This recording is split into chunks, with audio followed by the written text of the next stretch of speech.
Hey everyone, my name is Mohammed and I'm your host for Freelance Canada, a show about what it's really like to freelance in Canada. Each week, I interview Canadian freelancers and industry experts as they get candid about the ever challenging, always exciting, and sometimes hilarious aspects of freelancing. On the show today, I'm going to talk to Renee Sylvestre-Williams. Renee is a finance and culture writer who got interested in the topic of money when she bought her home and realized she no longer had disposable income. Having worked as a journalist for more than 10 years, Renee has covered what it's like to rebuild a heart, women in mining, B Corps, and why women need to invest in women entrepreneurs. Her work has been published in the Globe and Mail, Flair, MoneySense, the Toronto Star, and Forbes. In this episode, Renee and I talk about how Canadian freelancers can better protect themselves by getting insurance coverage that's right for them. So let's get to it. Maybe we can actually take a few minutes to get a better understanding of your freelancing experience. Like, when did you get freelances? What made you decide to become a freelancer? And I suppose, how long it's been since you've been freelancing? August of 2020 will be my 10-year anniversary of seriously freelancing. Yeah, I started August 2010 because I got laid off from Yahoo. I was the senior lifestyle editor there and I got laid off. I was part of a whole bunch of layoffs that happened. And I remember I had put out a post on Facebook explaining what had happened. I got laid off, et cetera, et cetera. If you hear anything, please let me know. And then a friend of mine, Liz, reached out to me and she said, hey, I'm paraphrasing. Hey, do you want to write about personal finance for this website called Wallapop, which was part of AOL? I said, sure, why not? Because it was money and I was going to get paid. And I started writing for her. And from there, somebody else at Huffington Post reached out and said, hey, we just lost our autos editor and we just need somebody who can take sort of the US content, Canadianize the numbers, so like miles to kilometers and all that, and just transfer over photo galleries, and we'll pay you for that. Just give us what your daily rate is. So I had those two jobs and they were pretty good. And I was getting EI and I was focusing on looking for a full-time job. Another incident that stood out to me was a friend of mine, Steve Tustin, and we had met when I was at the Toronto Star. He reached out to me on Facebook and said, how come you haven't reached out to me? So I was feeling a little more confident in myself. So I said, well, your last name begins with T and I haven't reached that far down the alphabet yet. And he said, well, how do you feel about branded content? And I said, well, will I get paid? He goes, yeah, you'll get paid. I said, yeah, then I'm fine with that. And that's how I started doing a lot of branded content for the Globe Content Studios, and how I got into branded and native and sponsored content really early. From there, it's been 10 years. I have not freelanced full-time for the full 10 years. I have taken jobs and taken contracts. I've got laid off a couple times. Some contracts ended. Some contracts I just said nope and just walked away from it. But it's been a very interesting decade. Geez, well, congrats on a decade of freelancing, or should I say seriously freelancing? I think I should probably just change the name of the podcast to that. Seriously. But it's interesting that a few things you've mentioned, specifically laying off, I feel that works so well given our topic of discussion, which is insurance. Because for most people, at least those who are full-time employed, we receive insurance from our employer. However, for freelancing, most of us don't even know where to start on our journey to get insurance. For example, me, I'm very privileged in the sense that my partner has a full-time job, and as a result, I'm able to be on her insurance package or premium. I guess I've always wondered what happens when I don't have a partner who has insurance and I need to go get insurance as a self-employed professional in Canada. Maybe we can even start to understand first what types of insurances exist. Okay, well, first, we've got universal healthcare. I love me my OHIP. I will cut anyone that suggests that we get rid of universal healthcare. I will be first in line. I will cut you. I love me my OHIP. It could be better. I mean, I wish they hadn't delisted eye exams because I wear glasses. But you know what? Love me some OHIP. Don't ever take it away from me. And apart from that, the only non-work insurance that I carry is disability insurance and critical illness insurance. So what those both do is if I am disabled, I'm in an accident, or I become critically ill, they will cover my bills for a set period of time. Now, I don't Because, knock wood, I am healthy, relatively healthy. I don't carry any other form of health insurance at this point in time. So I don't need to have a regular prescription or anything like that. So I can pay out of pocket. What I do try to do is I have a little fund where I put a bit of money every month, or I put like $500 a year or something like that. That will cover just in case I need like antibiotics or something. In terms of dental, I also don't carry dental insurance because I've got good teeth. At the most, I think I pay, if you consider cleaning, x-rays once a year, which doesn't cost that much, and cleaning twice a year, I'm paying $400 for the year. Yeah. Which isn't bad. And I've been going to my dentist forever. What's really nice about it, and you can ask for this. This is my one piece of advice. If you don't have insurance, tell your dentist, tell your service provider. And my dentist knocks off like 10%. Oh. A couple of my freelancer friends say they do that as well. He knocks off 10%. And what's really nice about him is, he will say, okay, well, you need to get this done. Like I grind my teeth, so I pay to get a mouth guard. I mean, I could go to the drugstore and get one, but I get a mouth guard. And that's about $400, and he'll let me know. And then I can do that, and I can budget for that and pay for it. First, like the discount thing is amazing because that is such a thing that I would totally do and tell people to do.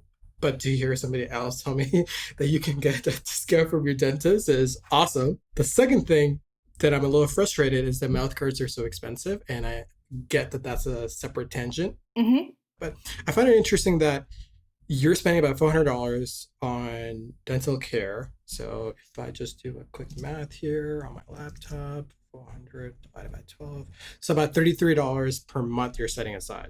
That's for dental. So I slap in about $500 per month. No, for the year. Oh, okay. You're setting dental aside. For the year. Setting aside. Now, if we're talking about eyes, that's a whole different story. I wear glasses. My eyesight is not great. It's not terrible, but it's not great. So every couple of years, I go in for an eye exam. So the place that I go to, they are a little expensive, but they do the full whole hog. They do pressure tests and everything, and that's about $230. Whoa, where are you going? $230. I won't name names. Yeah. They are a little expensive, yes. But I know. I am looking for another provider because granted, there is a huge difference between going to somebody who checks your eyes for $60 and then what they did. Right. Yes. That's something I totally agree with, that when people go for the eye exam, I really think they should go for the full eye exam, not just like, hey, can you read this and here's your prescription, but more so like looking at your peripherals, see if you have any cataract. I think it's called cataract. It's cataract, yeah. So essentially going through that, because it really helps you understand. And for me, being a visual person, like I value all of my senses, but it would be scary to ever not know, just because you didn't spend another $50 or so, you didn't realize that there was something developing that you could have prevented. Exactly. And then there are other diseases that can affect your eyesight, like diabetes, and then, there's glaucoma. I'm not saying I have all of those. I don't.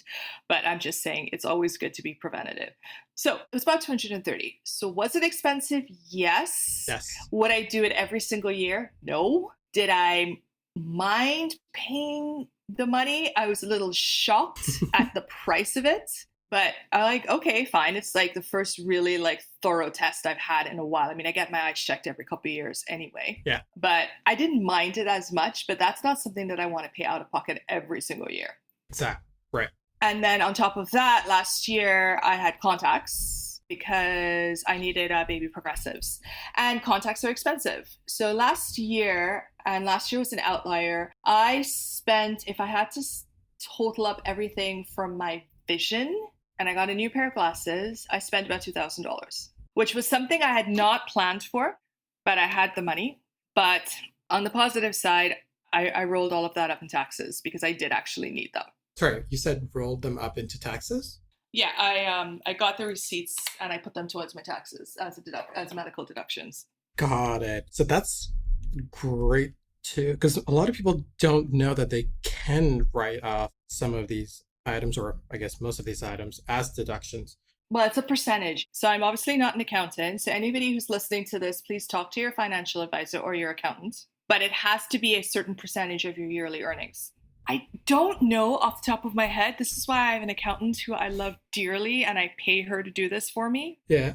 Because I'm just like, here's all my bills and all that stuff. And like so when I did my 2018 taxes, Mm-hmm. that year I had gone to Bali. I took part in a trip for Intrepid Travel. They were looking to kind of renew their marketing materials. Mm-hmm. So I got a trip and then they've used my image everywhere and all that. It was very fun. Loved that trip. It was great. But I also I chose to get a lot of vaccines. I think the only vaccine I didn't get was rabies, right? And that cost me, because I went to a travel clinic. I didn't go to my doctor. I went to a travel clinic because it was an extremely short turnaround time and I knew they would have everything. Mm-hmm. And you pay for everything at the travel clinic. I think the only thing I didn't get at the travel clinic was the flu shot because the travel clinic was going to charge me $45. Going to Shoppers with my health card cost me nothing. Right. But I spent about $1,000 in vaccines, anti-diarrhea medication, nausea medication. That was over the counter. So yeah, all those things I gave to my accountant and I'm like, well, it's medical. I needed it. And to be honest, I've never asked her if she successfully wrote them off, but try. You can try. I guess I was also thinking in my head, it's like, well, technically that travel was for work and because it's for work, shouldn't you be able to like write off work-related expenses? Well, I also write some travel. Mm-hmm. So I do have a history. This isn't a case of me trying to sneak it in under the radar. Right. I can show, oh, look, I have written articles for various travel publications. So Yes. I was in no way insinuating. Oh, no. Okay. I know that. It's cool.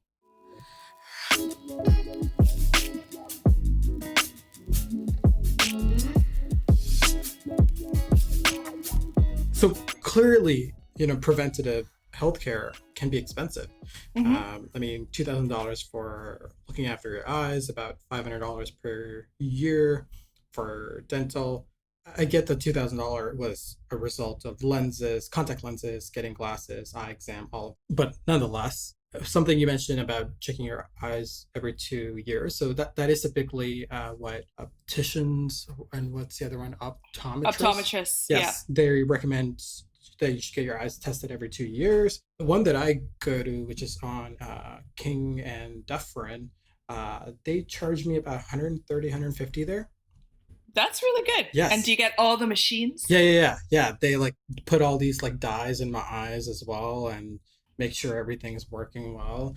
And they kind of like break everything down, which I think is good. I think the scary thing is just always that when they're checking, I guess I don't know if it's your reflexes or it's the pressure. It's the pressure when they like the air comes out really quickly. And yes, it's just kind of scary for that second. You're just like, am I going to like what's going to happen? But so yeah, they do the whole thing. And my optometrist, she's awesome. So just putting that out there for you. The other thing that I also wanted to understand is that for glasses, did you go to, I guess, like a fancy eyewear store? Or did you go to Warby Parker? I go to a guy called Joe and he owns the Optic Zone. So he's down at Front and Lower Jarvis. And I love going there because he has the best frames. I've always been of if I am going to wear glasses, they are going to be amazing glasses. Right. So, and he's the guy, when I first went there, I went there because I went with a friend who had been going there. When it was my turn to get frames, I was looking at just regular black frames and he's like, no. And he pulled out this really cool blue and green crosshatch frames, which I wore for a couple years. And then my next frames were tortoiseshell frames with these big crystals on them, crystals on the side. And now I'm wearing purple frames with gold arms. So I do spend money on frames, but again, I'm also wearing them 7 days a week. So like cost per wear on my glasses is like, yeah. And then when I get my lenses are not necessarily as expensive as my frames, but like I think the pair of glasses that I'm currently wearing, which are the purple and gold ones, ran me about $600. Okay. For everything. Right. You mentioned you get progressive, so that plus the frame itself, about $600. Okay. All right. Yeah. So I get high density, high index lenses, all those things. All the fancies, upgrades. All the fancies.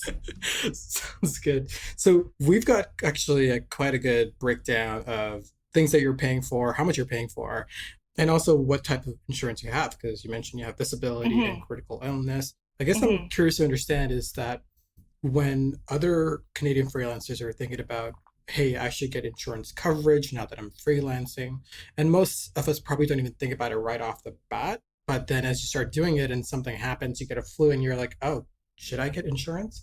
Yeah. What suggestions or how would you even recommend someone consider getting insurance and what type of insurance they should think about getting, maybe in terms of order of priority that you believe would make sense? I don't think there's a specific priority list that everybody needs to follow. For example, I don't have children, so I don't have life insurance. I don't need to leave anything to anyone. So that's why I have disability and critical illness insurance, right? Because I need to look after me in this situation. And obviously, I put money away for retirement. Now, for example, like I don't have dental insurance, but say, for example, you've got a family and you may not have insurance, or you and your partner may not have insurance because you're both running businesses, whatever the situation. Let's just say you don't have employer insurance. What you can do in that situation, if the cost of the premiums is lower than what you would pay out of pocket for dental insurance or prescriptions, then it makes sense to consider getting health and dental insurance, if that makes sense. So you have to look at the pros and cons, like how much money are you paying out? And then when you get insurance, what you need to do is make sure that insurance covers what you actually need and how much of it covers. Got it. And for your disability and critical illness insurances, did you just Google it and you went with the first website that looked nice, or? No. There are multiple sites that you can go in there and then you can type in, I'm looking for health insurance, I'm looking for dental insurance, and they'll do a comparison after they ask you a bunch of questions. But what I did is, again, and this is why it's always good to have sort of a team of people you can trust, is my financial advisor slash accountant, Shannon Lee Simmons, shout out, hey girl, love you. She's amazing. I said, hey, I am looking for this. And she's like, okay, these are the two people that I send everyone to. She goes, I don't get any kickbacks. I trust them. And I work with this guy called David.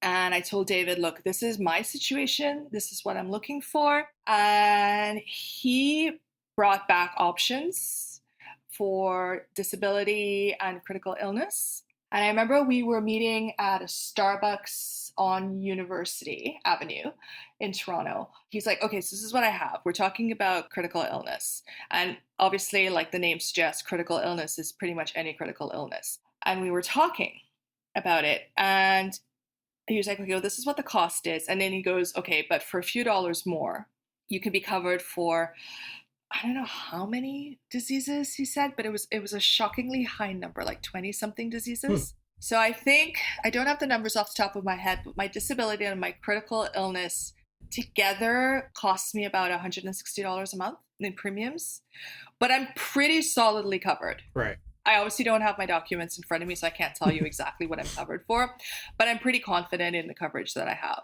So typically when people are like, I'm going to get insurance and they get insurance, there could be times where there are things like you have to wait, I guess, like 90 days or even a year sometimes to like claim certain things, or if you have Hmm. previous conditions, then you can't qualify, or at least maybe I'm influenced by the TV shows I watch that are mostly US based. But in Yeah. Canada, what has been your experience so far with that? It depends. Like, for example, most people can get insurance now. That being said, what is happening is the demand for convenience is changing to an extent the kind of insurance that you can get. So what happens is if you want insurance under a certain amount, you don't have to take a medical exam, right? If you are of a certain age and you want insurance over a certain amount, they would ask you to take a medical exam. But what's been happening is people are like, I don't have time to take a medical exam. I don't want to take it. I don't have time. I'm doing things. And more people are choosing to do that. And what happens is you can get insurance. You don't need a medical exam to get insurance. Now, in some cases, you might be paying a higher premium because they look at, the various charts and risk charts and be like, okay, this. Here's what your premium is. But you can still get coverage, even if you've got previous conditions. Got it. And again, I'm generalizing. So obviously talk to David. talk to David, talk to your insurance guy, your insurance person and all that stuff. But most people can get insurance. I mean, it all depends on what kind of premiums you want to pay and what kind of coverage that you get with that. Got it. Mm-hmm.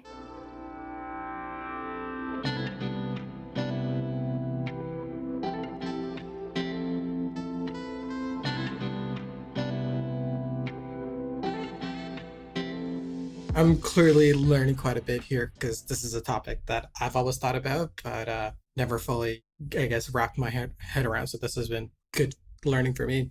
I suppose it's also worth asking who shouldn't get insurance coverage, or is there someone where it doesn't make sense to not get insurance coverage? You know what? That's a very good question, and I've never actually thought about that. I think everybody needs insurance of some kind if we're talking about medical insurance, because, life happens, right? And I mean, you can get no medical, it's called like no medical life insurance as well. Like we're just talking life insurance, right? And that, like the name says, it is life insurance you can get without having to go through a medical exam. So for example, if you do have a pre-existing medical condition, you can get it.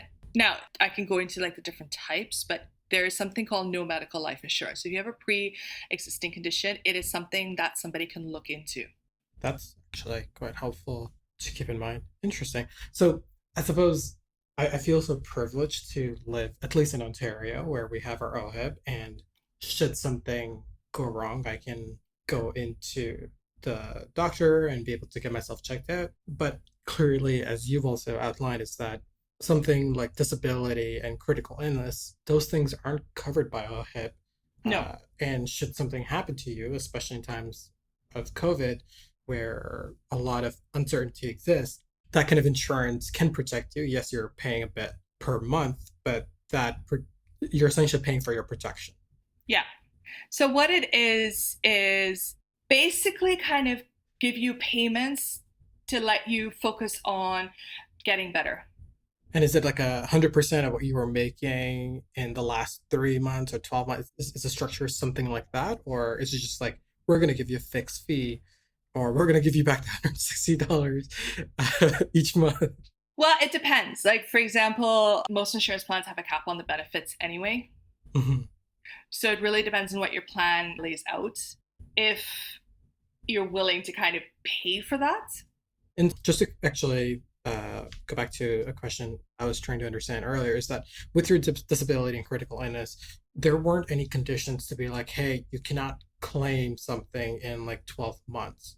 So like you cannot get critically ill in 12 months because we have to get paid for a year before we can, cover you back, kind of thing.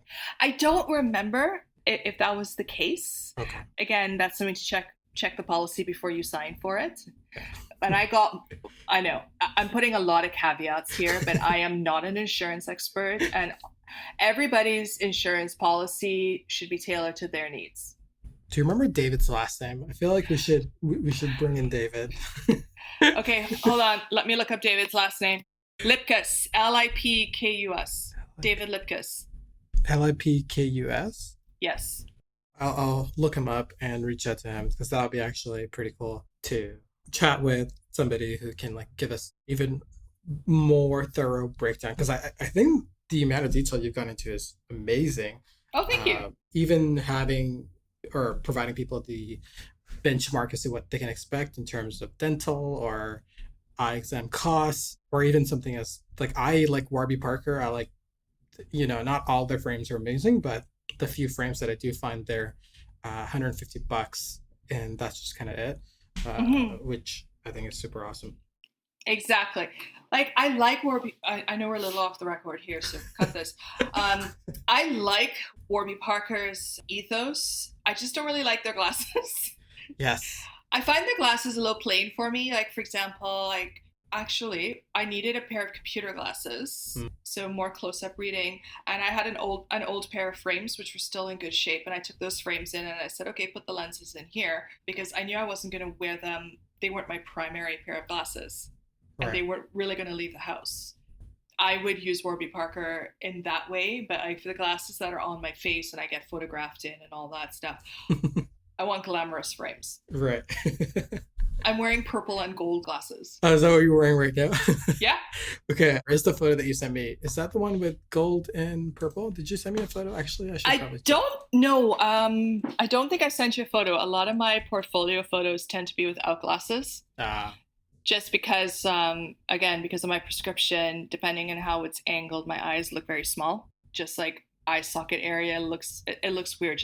It's just because of the parabola of the lens. So I'm just like, here's me without glasses. Got it. Okay. Well, maybe we could just get a photo of the glasses afterwards when you get a chance, and we can include that. Oh, absolutely. I will totally send you a picture. I will send you a picture of these glasses. Yeah. Okay. Wait, actually, you know what? I'm very curious. How many glasses do you have in total? I only have 2 pairs. Oh, okay. 3 if you consider prescription sunglasses. Prescription sunglasses. Oh, okay. Are they also glamorous? They are a pair of Miu Miu sunglasses. Yes. Awesome. Okay. I'm very curious to see these photos. What I would like to understand is that for people that are interested in getting insurance and to protect themselves, whether it's getting dental and eye or just focusing specifically on disability and critical illness, I don't want to use the word hacks, but maybe like what tactics or what sort of, like, I am a person who is always on the lookout for the best bang for your buck. Like, how can I get value out of everything I do? And then sometimes that includes, going onto eBay first before I go to the store that I want to buy something, or using like cashbacks on my credit cards. What sort of suggestions or tips do you have for people that are looking to get insurance and how they can maximize on that? Okay, well, a couple things I would suggest is always comparison shop. Always comparison shop. There are multiple really good insurance providers out there that are offering fundamentally the same kind of insurance coverage, depending on what you're looking at. And always comparison shop. 2, make sure that you're actually fully covered. Like, don't go for the cheapest option just because it's the cheapest option, and then, you realize you're not covered for what you actually need. 3rd, now you could always consider like bundling all your insurance with one insurance company and see if you'll get a discount that way. 4, I would also suggest going through your alumni or any professional associations that you may be involved with. They aren't necessarily the cheapest, but it's something to look at. You might be able to get a professional or an associate discount. And then 5, what I talked about sort of at the beginning of this podcast is, ask for discount. Like, especially if you don't have insurance, say, listen, I don't have insurance. I am paying for this out of pocket, right? If I pay cash or whip out my debit card right here, do you have a discount? Right. And I want people to realize this. Yes, it can feel awkward to ask for a discount, but ask for the discount. You would be surprised at how many people will be like, yeah, okay, I'll knock off 10%. Yes. My approach for asking for discounts. So a lot of people is like, hey, do you have a discount? Where for me, I'd be like, hey, what discounts do you have? Or what promotions are going on? Because this way it's never like, hey, do you have discounts? Yes, no. It's always like, what discounts do you have? Or what promotions do you have running that I can take advantage of?